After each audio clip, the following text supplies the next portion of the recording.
Welcome to Real Estate Coaching Radio, starring award-winning real estate coaches and #1 international best-selling authors, Tim and Julie Harris. This is the #1 daily radio show for realtors looking for a no BS, authentic, real-time coaching experience. What's really working in today's market, how to generate more leads, make more money, and have more time for what you love in your life.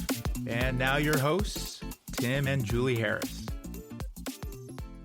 Welcome back. Today we are going to be giving you a step-by-step system, a process to crush phone fear forever and watch your deals skyrocket. That's right. Almost every real estate pro hits the call reluctance wall now and then. Rejection? Nerves?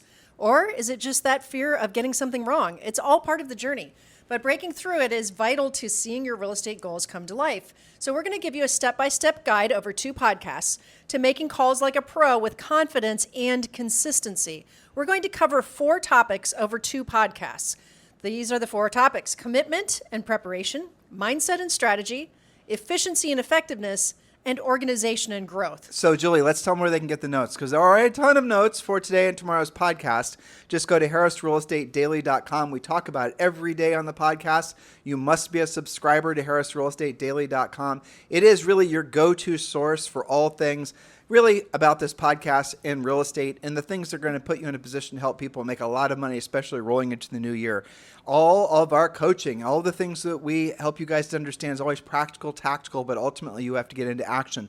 And the way you're going to do that now is by subscribing to harrisrealestatedaily.com. Just go there now, drop in your email address. That's all you've got to do. And then remember, you've got to pop back over to your own email and you got to confirm you want the subscription. And after that, you'll start receiving our daily notes in your email, and you also receive that day's podcast. So just go to harrisrealestatedaily.com. All right, Julie, let's go to part 1, commitment and prep, setting up for success. All right, now, #1 is #1 for a reason, and here's how it goes. Commit to actually overcoming your call reluctance. Don't keep on kicking that can down the road. The success you want, it starts with lead generation.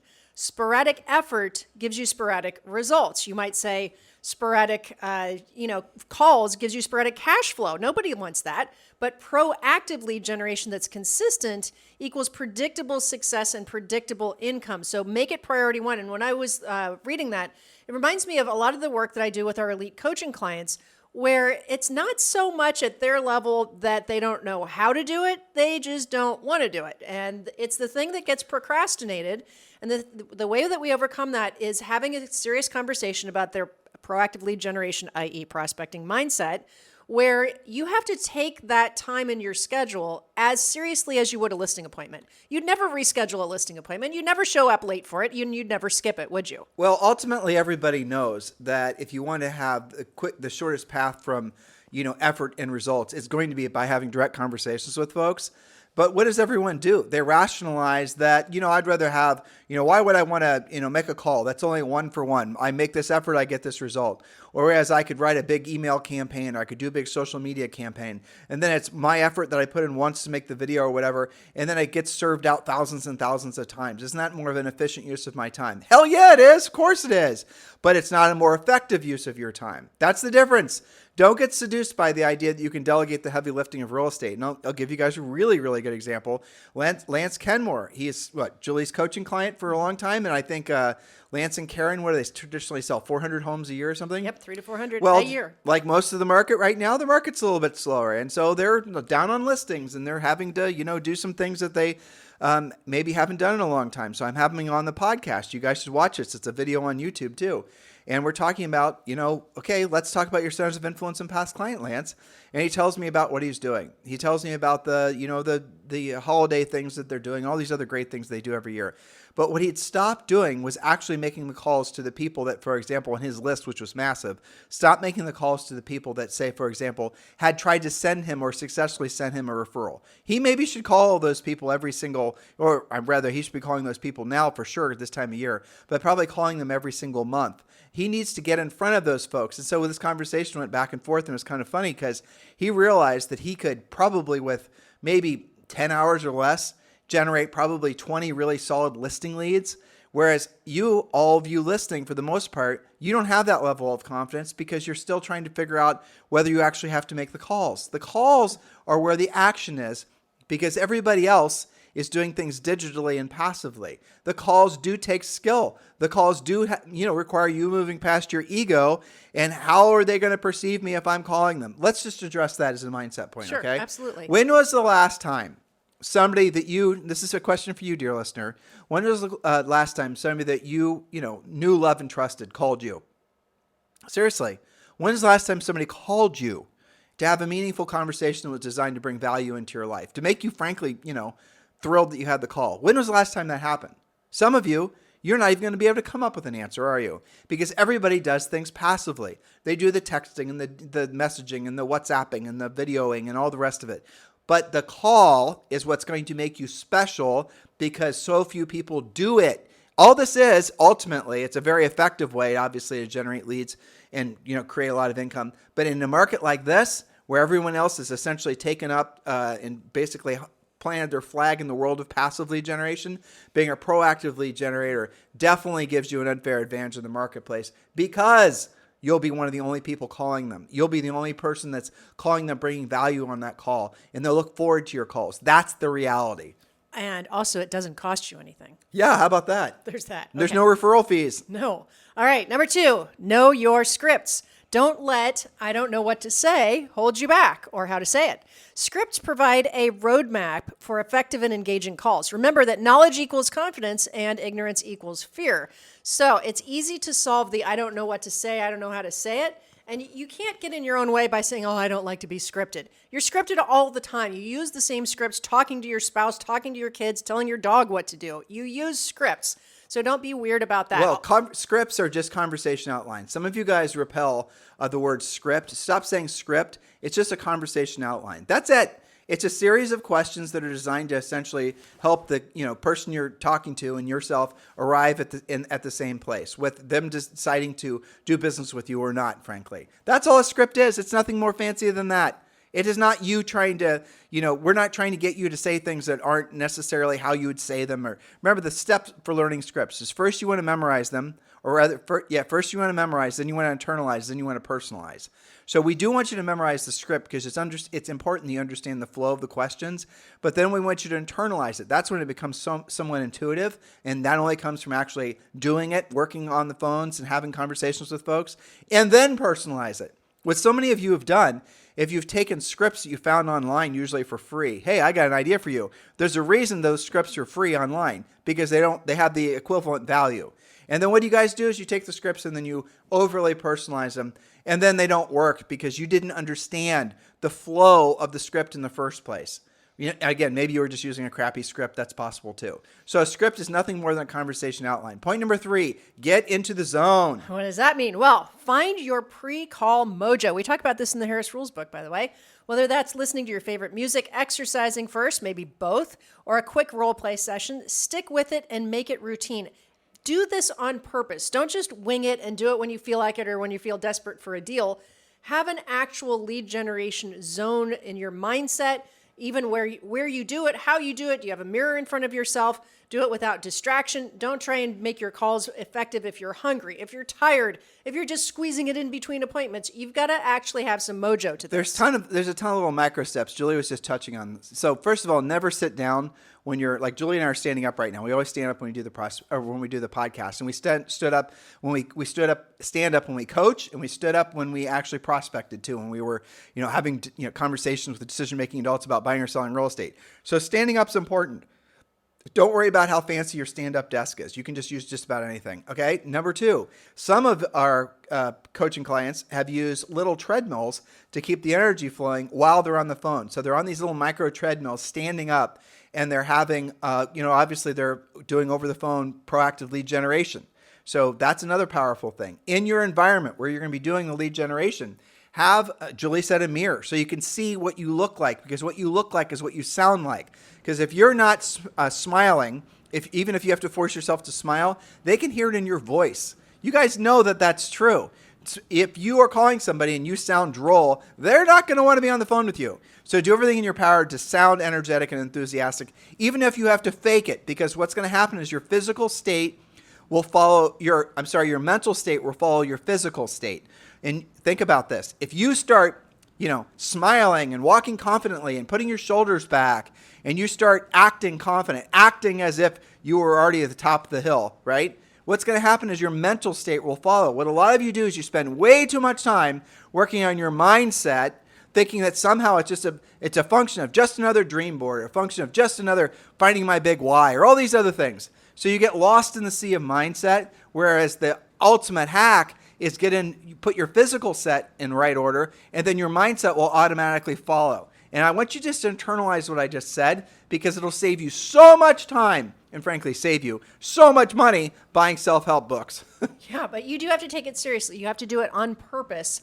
I like the mirror because it helps you look like the person that you would want to transact with, right? It does make you smile more. It does give you more energy. It gives you feedback. And put if Julie and I are still prospecting, I'd have a picture of Julie in there. I'd have a picture of Zoe in there. I'd have a picture of, Max, our French bulldog, in there. I'd have a picture of other things that, would make me feel, a place mentally and emotionally of excitement. I'm working towards maybe a particular goal. I'd have that picture up there. You guys get it? So you need to actually mentally and emotionally hack yourself. And then what will happen is it gets easier and easier to do. Don't just work when you feel like it. Your feelings will always betray you. And again, I know that every time I say that, people don't like it, but it's true. Why will your feelings betray you? Because your feelings change constantly. Your feelings are going to be something that if you are only going to work when you feel a certain way, if you're only going to do over the phone prospecting when you feel a certain way, something that is you're never going to feel like doing it. Nobody's ever felt like exactly, that ever. Ever. Right. That's true. So yeah, then you're never going to do it. That's the point. But you've got to do what you don't want to do when you don't want to do it at the highest level. And that does require setting your feelings aside and realizing when you lead with your physical state, when you're doing the exercise, sure enough, after you've been on the treadmill for 15 minutes, all of a sudden you start feeling like actually being on the treadmill because the endorphins start to kick in. You guys get the point here? The same thing applies to doing this type of work as well. That's right. If I ever only worked out when I felt like it, I'd never work out. I know you agree with that. 100%. All right. Number 4, set clear and specific goals. How many contacts, that's a conversation with a decision-making adult about real estate, do you need to reach for your income goals on a daily basis, on a weekly basis? Aim for quality conversations. Ideally, 1 appointment per every 10 to 15 contacts. 1 pre-qualified appointment. Yes, thank you. And keep moving forward. It's not just doing what you don't want to do when you don't want to do it at a high level. It's doing it repetitively and doing it systematically. But it is important to set clear goals. So let's talk for a second about what are realistic goals. Before you pop off that, how are you going to feel, dear listener, if every single day you walk into your zone that we just described previously, and you have the aptitude and the desire because frankly you've got our scripts in a coaching client, so you know how to do it. How is that going to make you feel every single day when you wake up in the morning knowing you can set 1 pre-qualified, ideally listing appointment a day? How does that make you feel? How does that make you feel? Be honest. Knowing every single day you can set 1 pre-qualified listing appointment. Some of you are going to feel overwhelmed by that. Well, let's worry about that, right? Feel overwhelmed because you have too many opportunities. Come on now. So 1 pre-qualified listing appointment. If you go on, let's say, only 4 appointments per week, and you end up taking, say, 2 listings, for some reason you're just not good on the appointments, you still got to work on that, and you're in most of the markets in the country, you're going to be generating essentially what amounts to $24,000 in new closable transactions per week. Per week. How does that make you feel? That's $1.2 million a year. So if you could wake up every single day knowing that your mission in life today, business-wise, is to set 1 pre-qualified listing appointment, and what would you stop doing, right? So if you are confident in your ability to pick up the phone and make those contacts and set those appointments, and what would you stop doing? You would stop doing all the things that you already know in your heart and soul that aren't getting you to your goals. You would stop doing all the branding, the social media. Maybe you still want to do it. Oh, you still love the idea. It's a creative outlet. I get it. It's fun, right? But you're going to do that after you set your pre-qualified listing appointment. And then what you're going to do is you're going to build up your magic number of listings. You're going to have a certain number of listings. And then what you'll discover is you don't want to do the social media and the marketing and all the other stuff anymore because you have now cracked the code and you actually know how to make money consistently. Oh, and by the way, did I mention the skills necessary to get to that point? They're not really that hard. It takes time, but really what it takes more than anything is moving past your resistance, moving past your fear of rejection, moving past all these, things you've got in your head about doing this type of work. On the other side of that is all the financial freedom that you could possibly want. Now, I'm going to give you an off-ramp for this. If you prospect for a high level for a long period of time, and let's say you get to the point where you're making $1 million a year, or $500,000 a year, or $250,000 a year, $20 million a year, whatever the number is.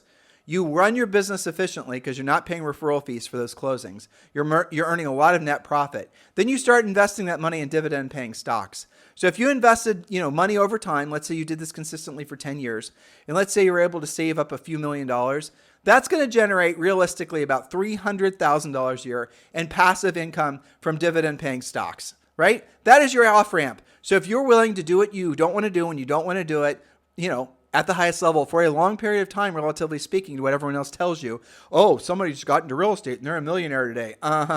Right? So if you're willing to really, truly drill down for a long period of time, you can make yourself rich where your money works for you and you no longer work for your money. That is what we teach you to do in Premier Coaching.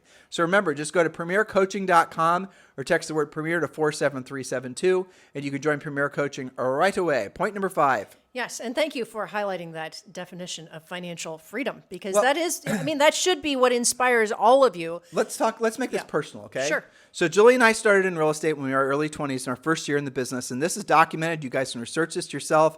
We had all kinds of awards and accolades. We sold over 100 homes our first year, one house at a time. This wasn't, we didn't hit any home run or list a subdivision or anything like that. FSBOs, expireds, working open houses, all the real things, right? So then what happened is we became successful and we became somewhat famous because of what we'd done. We were, NAR made us there. They had a special award. It was, Rookies of the Year, and RE/MAX would fly us to different regions. And in the day, we were, we had more attention than we knew what to do with. That's for damn sure. And so what happened is we started getting and listening to other, top producing agents around the country. And they were all, remember, this is the 90s, they were all loving marketing and advertising. And they were doing everything possible to basically, essentially have the lead call them so they didn't have to call the lead. And Julie and I got seduced by it. I remember going to a Howard Brinton conference. And I remember Julie and I got into real estate so that one day we'd have enough assets. The assets were essentially creating enough passive income that we'd no longer have to work. That was always our goal. But we got, we co-opt our own ambitions and potential when we went to these conferences and we would run into all these highfalutin, so-and-so, this is so-and-so, they sell $1 billion a year and all the rest of it. Well, we got to know these guys, and almost to a person, none of them had any real net worth. None of them had any passive income. All of them were buying their business. They had tiny little margins in their business, but the headline was so-and-so sold 500 houses last year. But so-and-so basically was 1 or 2 bad months away from being broke. Nobody told you that. This was back in the 90s when the margins were better. Okay? This is back when you actually could have a buyer agent where you could make a really good profit off them. This was before Zillow. So this was back when, marketing and branding and advertising was ads, postcards, doing things like that. Really expensive stuff, but nothing as expensive as what you guys are doing now. And here's the other challenge you've got. So the marketing and branding, the buying the business, it does generate leads and you will get closings, but the profit end of it sucks. That's the ultimate problem with it. It's not that it doesn't generate business. It does. It just doesn't generate enough net profit. Now, fast forward to 2024, 2025. Have commissions, dear listener, gone up or down? Have, all the things have gotten tighter. Buyer agents want more money. All these things. So a lot of you are paying ridiculous referral fees, 40% to Zillow, plus now, depending on what level you're at, $10,000 flat fee per month. Holy tamale, right? So you're making no money in some cases. You're losing money on every transaction. And yet a lot of you still believe that you're supposed to market and advertise. So what Julie and I did was we started out being proactive lead generators. And we were very successful and we had killer margins. Then we started to get seduced by the idea of, you can do why do one-to-one when you can do one-to-many? So we started doing that. And we did a lot of marketing and advertising. And we did sell more houses. We did form a team. We did make more gross revenue. We did win more awards. We didn't win more recognition and all the rest of it. But our net profit was less than it was the first year when we sold real estate, when it was just Julie and I basically doing the real work of real estate. We are actually moving away from our goal, which was essentially creating financial independence for ourselves. We stayed on that wrong path for probably 2 or 3 years. And then one day, our accountant came to visit us. And he pointed out to us that we were actually making less money even though we were selling like 5 times the number of homes and getting 10 times the amount of attention. We were actually making less net profit than we had in the first year we sold real estate. First year we sold real estate, we made like $300,000, by the way. All right, so where's all this lead? And by the way, this was in the 90s. So 300 grand back in the 90s would have been equivalent to probably about $1 million now. It was really doing well. So what happened is we just decided, okay, this doesn't make sense. We're going to go back to focusing on listings. We're going to go back to being proactive lead generators. We're going to get rid of some, the buyer agents who weren't making enough of a profit, and basically it became an adult daycare. We're going to decide to run the business around the idea that we're going to create a lot of profit, and we did. And guess what happened? We got our train back on the tracks, and we started buying more rental properties. And so that whole, where that all went is then we started having a lot of other people who had been up and down that mountain who wanted us to coach them and help them not make the same mistakes. And our coaching business took off. But what I just told you was proof that Julie and I have done the proactive lead generation and the passive lead generation. That's the reason we can talk with so much authority about the ebbs and the flows about both of those strategies. At the end of the day, if you can only choose to do one, do the one that makes the most damn net profit. How about that? Doesn't that make sense? Seems logical to me. Yes. All right. Number 5. This is the last point in our first section. Embrace the unexpected. Some of you do not do proactive lead generation because you fear not knowing what to say, how to say it, or the answers to questions they may ask.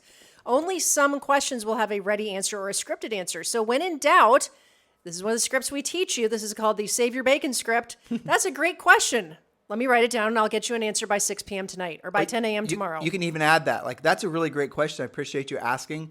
Let me do some homework on that. And so I give you the exact, correct answer, and I'll get back with you in the next 15 minutes or an hour or whatever, right? Yes. It's okay to not have every answer instantly. Stop not prospecting because you live in fear of that. Get the knowledge you need and circle back with the answer. This is why you can go to your coach. This is why we have daily semi-private coaching sessions where you can get your your questions answered live. You can ask your coach. Sometimes you can ask your broker. You can certainly do things like refer to we do Friday talking points that answer some of these questions. What's happening with the market? What's happening with interest rates? All that kind of stuff. But it's okay to say that's a great question. I'm going to get back with you. So embrace the unexpected and stop putting pressure on yourself to know everything all the time. Because when you do that, after many coaching calls like that, I really do think that's an expression of ego, is expecting yourself to be perfect at it and have the right answers all the time. But it's an expression of ego, Jules, but it's also basically a fancy way. It's procrastination. And, procrastination is just a fancy way of saying lazy. So, a lot of you are offended, aren't you? If you're offended because you think I was just calling you lazy, even though, we're in front of thousands of people right now, and I'm not calling you lazy personally. But if you took that offensively, it's probably because your intuition or your inner you is calling you out, saying, you know what, Bob? Maybe Tim and Julie are right. Maybe the real reason that you haven't actually done the real work of real estate isn't because, it's all the things you've been telling yourself. Maybe you're just being a little lazy. And just accept it, own it, and move past it. Julie, this last bit's pretty good. That's right. Fire the lazy you. All right. Mindset and strategy. Serving over selling. Point number 1, adopt a service mindset. This is one of the most powerful things that I've seen coaching clients turn the corner on this when they just adopt a service mindset. Because it unplugs your ego. That's why. You stop making it about yourself and you start making it about the person who is on the other end of the phone that you're trying to help. That's right. Really one of the key breakthrough moments that you should allow yourself to experience, especially if you're more amiable or analytical in nature. Those are the personality types that struggle the most with wanting to come off too pushy or too aggressive, or I don't want to be perceived as this or perceived as that, or I don't want them thinking this about me or that about me. That's just your ego pulling you down into a deep hole of failure. You got to realize that your highest and truest purpose on this planet is being of service to other people. The folks that you've chosen to be of service to professionally are buyers and sellers. Point number 2. Smart prospecting. Now, I've got a couple of stats to point out to this. Circle prospecting. Circle prospecting is where you choose a neighborhood and you just start dialing whoever you've got in your dialer. You have no reason to believe that any of them are buyers or sellers. They're not FSBOs. They're not expires. They're just, you like the neighborhood, right? Here's the problem. I just revised this down today because I read a new stat about it today. Only 11 people out of 1,000 are moving currently. 11. Usually it's more like 20. Average over about 20 years is about 17 people out of 1,000. Even if it's 30 out of 1,000, that's still a terrible ratio. What she's trying to tell you is smart prospecting is not circle prospecting. Circle prospecting is dumb prospecting because it's largely a waste of time. It's the coldest cold call you could possibly coldly make. Okay? Focus instead on expired listings, probate leads, and FSBOs, which offer more targeted, meaningful conversations that often turn into actual appointments. When you call 10 expireds, 100% of them, at least in theory, want to, and many have to sell their homes. FSBOs are handing you their phone number. They have a house to sell. That's a way better ratio than 11 out of 1,000. I would never do that. By the way, if you're looking for a great lead source for expired listings, use RedX. Text the word RED, R-E-D, to 47372, and they'll extend a $150 discount if you're a new user to RedX. And what they do is they go into your MLS and they search out all the phone numbers for that expired listing, make sure it's not relisted, send you some market information on the house, and then you can call them and you can have everything at your fingertips. Again, what a lot of you will do is you'll use the excuse, I have to research these expireds before I call them. No, you don't. Use RedX, get on the phone, use our script, have the conversation, set the appointment, take the listing, make the money, help the person. That's your job. That is what you're supposed to be doing in real estate. Lather, rinse, repeat. Right. So text the word RED, R-E-D, to 47372. All right, now point number 3 in this section, target neighborhood needs. This is one of my favorite ways to get coaching clients to actually prospect. Look for homes meeting your buyer's criteria and prospect in those neighborhoods.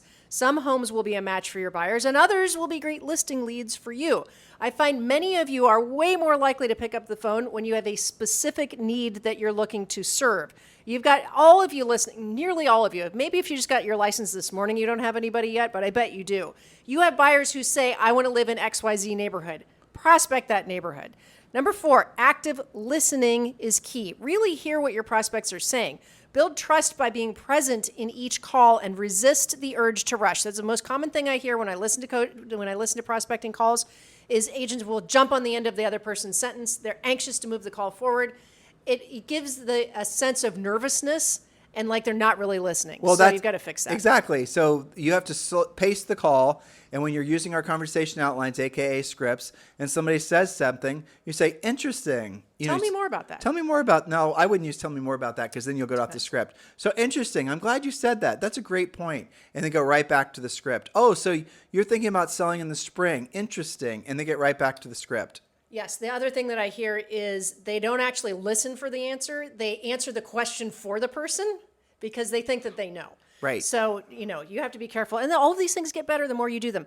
Last point of this section for today, number 5, reframe rejection. Each no brings you closer to a yes. Think like a 5-year-old in the toy aisle, relentless and resilient. Just keep asking, keep pushing because that yes is out there. Remember that it's not no forever. It's just not no for now. Maybe they just, honest to God, don't need help buying or selling real estate. That's not rejecting you. That's just telling you they don't need you right now. And by the way, when you're calling the folks that already have their hands in their air saying they actually have a house to sell, we teach, there's 20 different sources roughly, and we teach you how to go after each of them in Premier Coaching. But when you are calling those folks, you already have the biggest question answered. Do you have a house to sell? You already know that they do. And then effectively, you find out what their motivation is. You pre-qualify them. Now you know their time frame. Now you know if you're competing with anybody else. Now you have an idea of exactly what it's going to take to serve that potential seller. That's the ball of wax. And yet, how many of you right now are listening, telling yourself, you know what, Tim? I'm just going to go buy a lead. You know what, Tim? I'm just going to go work on my branding or my marketing or my website. I'm just going to go make a bunch of videos. I'm going to wait around for people to call me. Okay, that's a decision.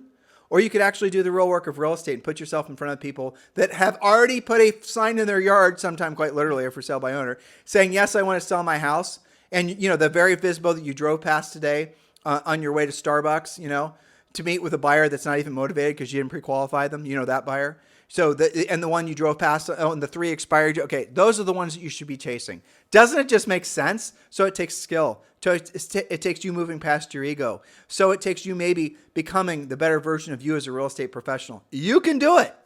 I had a very similar conversation with one of my private coaching clients, Shauna, if you're listening, in Alton, Illinois, where we were talking about upgrading her listing inventory and choosing, which you can do with expireds and for sale by owners, and targeting them, and that she is a very skilled, experienced agent that doesn't have to talk to a gajillion people to set an appointment.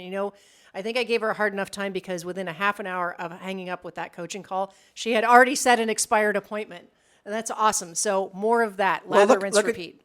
Since we're calling out coaching clients, look at Chuck Williamson. Mm-hmm. He's one of the most successful agents in the country that you've never heard of. And it's not that I haven't tried to get him on the podcast. He won't come on the podcast because he doesn't want the attention.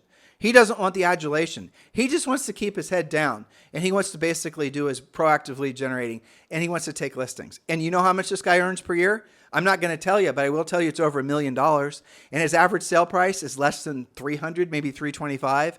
And he sells in Wilson, North Carolina. Right. And he's part of our EXP family, but I believe in the United States, he's either number one or one of the top 5 individual known team earners at EXP. And one of the other ones is John Walkinshaw up in Canada, in Quebec, right?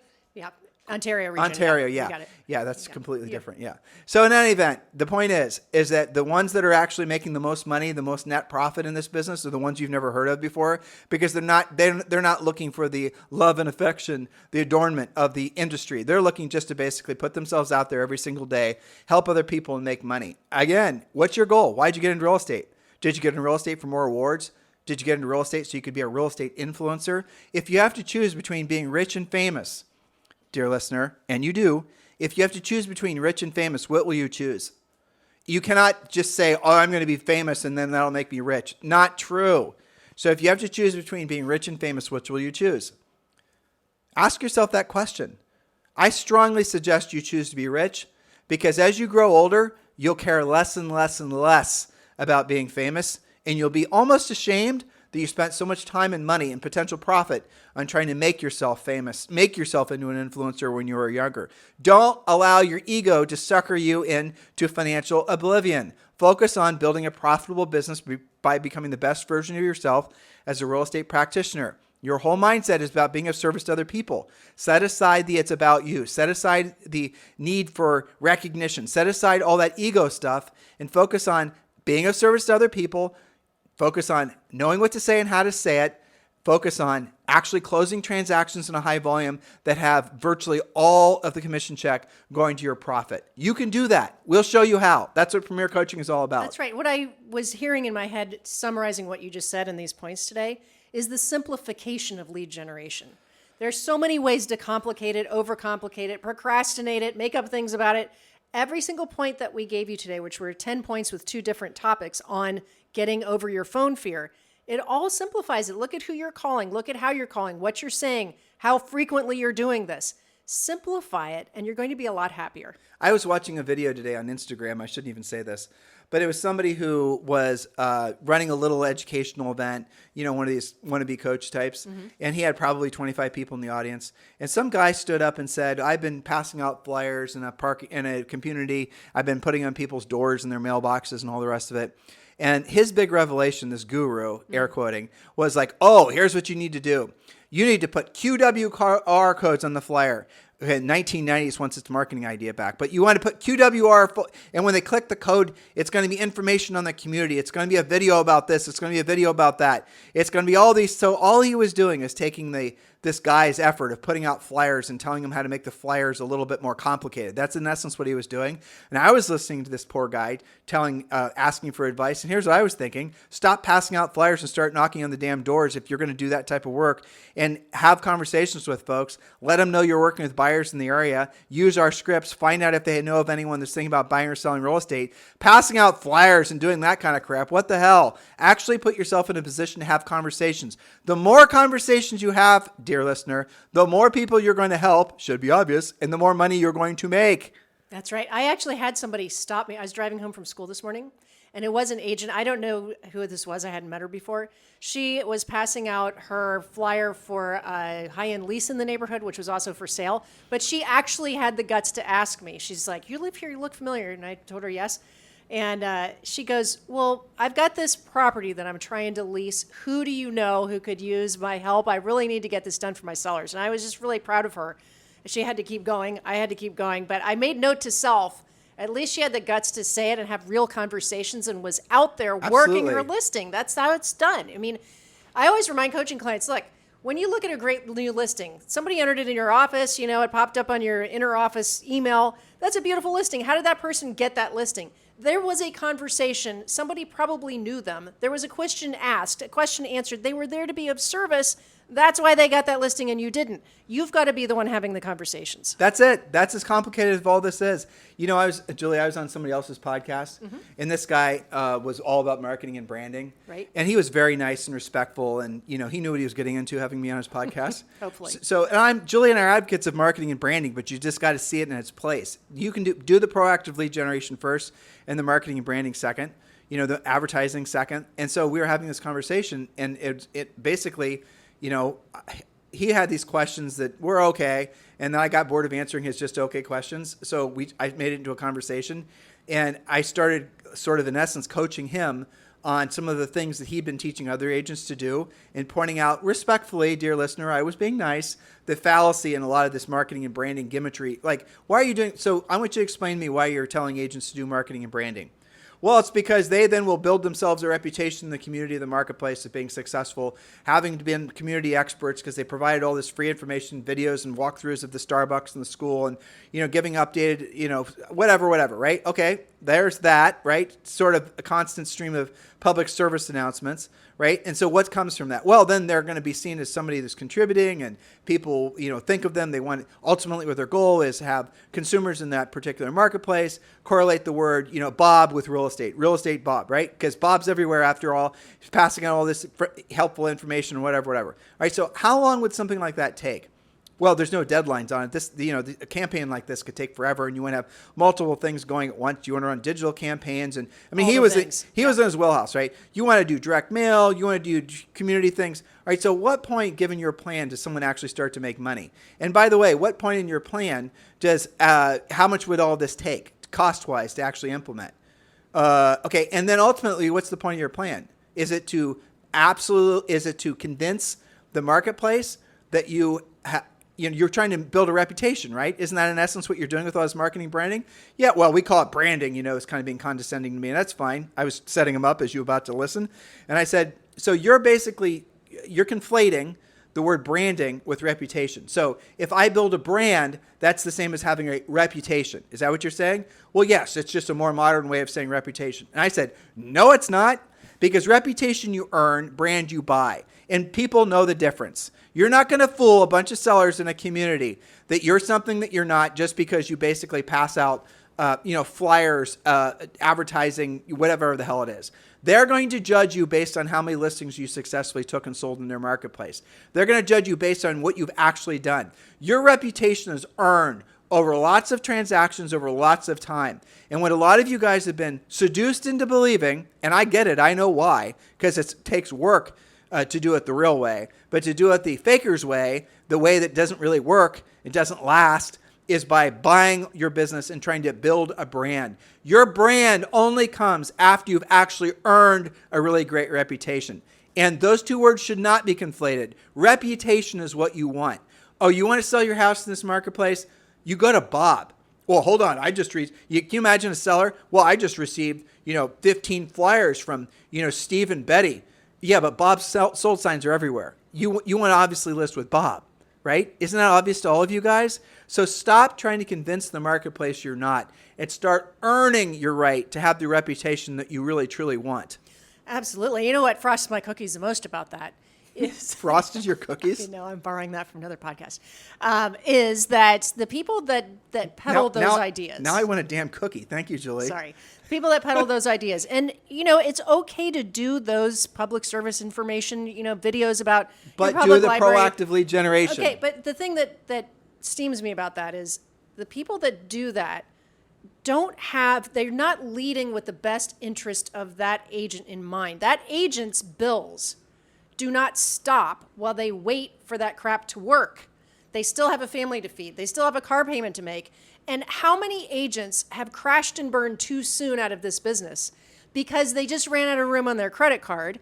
They didn't get successful fast enough because they weren't closing transactions. Meanwhile, they were paying for all this. They were, shelling out money to Zillow or shelling out money to their and whatever. It's basically the feedback loop is closed, right? Because you guys, when you buy into this, what happens is you also just start listening to the same. It's an echo chamber.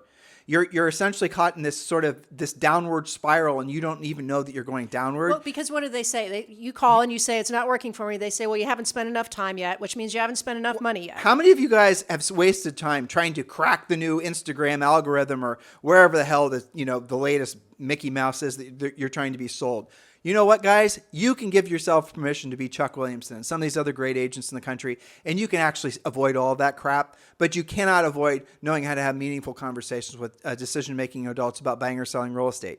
Even if you do generate leads from passive lead generation, buying business, marketing, advertising, if you cannot have a meaningful conversation with decision-making adults about buying or selling real estate, they're not going to do business with you. And one of the first questions they're going to ask you isn't how many damn followers you have on TikTok. They're going to know how many homes you sold last year.